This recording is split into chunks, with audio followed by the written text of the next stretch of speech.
Hey, Captain Logos here, preacher at large, teaching the word and inspiring 3 minutes at a time. Hey, I want to talk about passivity today, and specifically rejecting passivity. I believe Christians need to reject passivity. Yeah, a say nothing, do nothing attitude, right? When we turn people to action, great things happen.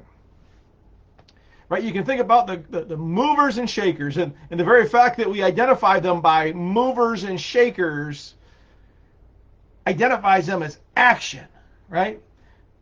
But when we're passive, it's a dangerous moment for mankind, and it's also very dangerous for the advancement of the gospel.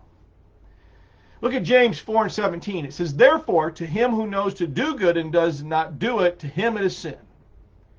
So here James is saying, not just to reject passivity, but if you continue in your passivity, it is sin. Because if you know to do it and you don't do it, right, it becomes sin. Let's use the example of maybe somebody's offended you in the church. Well, Matthew 18 tells you what actions to do. Matthew 18:15, moreover, if a brother sins against you, go, there's the action, and tell him, some more actions, his fault between you and him alone.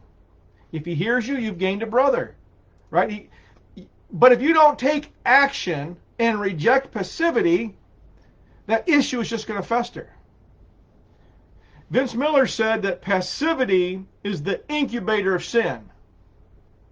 And if that is true, and I believe it is, then I believe that passivity is the adhesive to keep you in sin.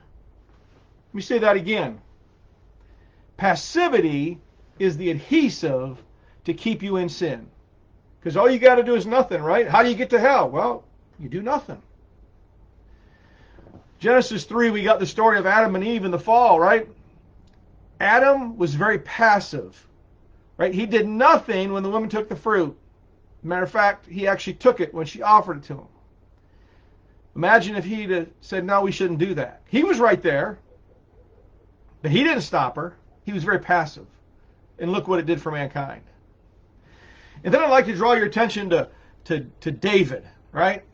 In 1 Samuel 17, we got David and Goliath, right? David comes to his brothers, and he sees the Philistines and the Israelites in battle, and he wants to know what in the world is going on, because nobody's going out there to take on Goliath. Just one man. So this little ruddy lad, right? He gets his stone and sling, and he goes out there and he faces. He takes some action. He rejected passivity. The whole army of Israel was being passive at the moment, but yet this one little shepherd boy decided to not be passive, right? And he won the battle. He won the day. But unfortunately, if you don't learn your lessons and stick with your lessons, we see David later on in life with Bathsheba sinning and then killing Bathsheba's husband because of his sin, right? Because he didn't reject passivity. Because see, he was supposed to be out with the kings at war, but he was in his house doing nothing, being very passive. So I want to encourage you to reject passivity. Do the things you know to do. Do the things God tells you to do. Do the things you ought to do. Like get your face in the Bible.